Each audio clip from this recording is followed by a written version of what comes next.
India का सबसे powerful political person जिसका कंट्रोल आज दुनिया की सेकंड सबसे बड़ी मिलिट्री इंडियन मिलिट्री पर है, सिर्फ 21 साल की एज में फिजिक्स का लेक्चरर था और इस कॉलेज में पढ़ाई करता था जो उत्तर प्रदेश के मिर्ज़ापुर में है। जो खुद कभी इंडियन आर्मी ज्वाइन करना चाहता था वही आज इंडिया का डिफेंस मिनिस्टर बन गया।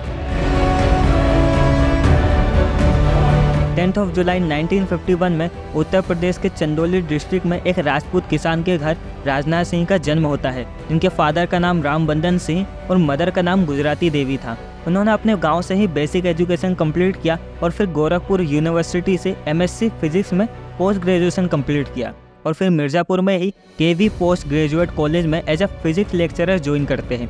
मिर्ज़ापुर ये वही जगह है जिसके ऊपर पंकज त्रिपाठी की वेब सीरीज मिर्ज़ापुर सीजन 1, 2, 3 बनी हुई है, जो इंडिया की मोस्ट फेमस वेब सीरीज में आती है।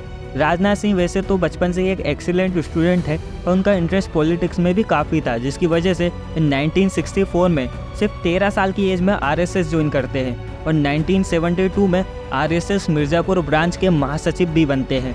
मैं विधि द्वारा स्थापित भारत के संविधान के प्रति सच्ची श्रद्धा और निष्ठा रखूंगा। राजनाथ सिंह कभी भी पॉलिटिक्स में नहीं जाना चाहते थे, बल्कि उनका सपना आर्मी ज्वाइन करने का था, जिसके लिए उन्होंने एसएससी यानी शॉर्ट सर्विस कमीशन की एग्ज़ाम भी दी थी, जो कि एक इंडियन आर्मी एग्ज़ाम है जिसमें आप एज ए इंडियन आर्मी 10 साल तक के लिए अपनी सर्विस दे सकते हो। इसके बाद आपके पास मल्टीपल ऑप्शन होते थे कि आप इसे कंटिन्यू या इसे रिटायरमेंट ले सकते हो। पर राजनाथ सिंह अपनी फैमिली सिचुएशन की वजह से आर्मी ज्वाइन नहीं कर पाते हैं क्योंकि उनके फादर की डेथ हो जाती है और 1974 में वे ऑफिशियली एक पॉलिटिकल पार्टी भारतीय जनसंघ पार्टी से जुड़ते हैं। भारतीय जनसंघ जो आज के समय बीजेपी पार्टी के नाम से भी जानी जाती है।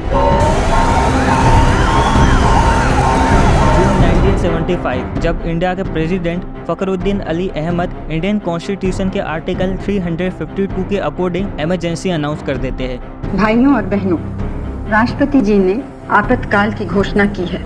इससे आतंकित होने का कोई कारण नहीं है। तो इस समय राजनाथ सिंह, जो कि आरएसएस मिर्ज़ापुर के सेक्रेटरी और केवी पोस्ट ग्रेजुएशन कॉलेज के टीचर भी थे, जेपी मूवमेंट को सपोर्ट कर रहे थे।